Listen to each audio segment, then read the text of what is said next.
Today we're going to learn how to make a basic swirl. To make a basic swirl, you're going to want to have a little more pliable of a wire.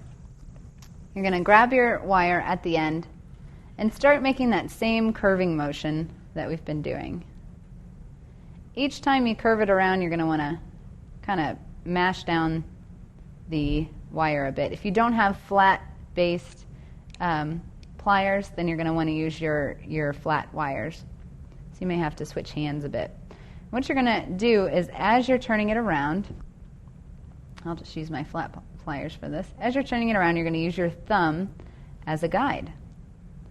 You're just going to keep turning and turning and mushing it down as you're turning.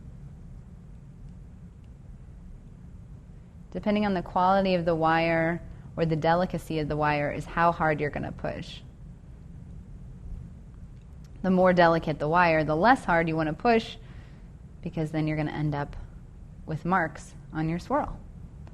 So I just keep going around, and you can make the swirl as big or as small as you want to. You can make it as tight or as loose as you would like. Here we have a couple of different styles of swirls. This is a very loose one, obviously, and it can be used as a hook. And then we have some tighter ones. This can be used as a hook or a pendant holder. Here's some other styles. And that's how you make a basic swirl.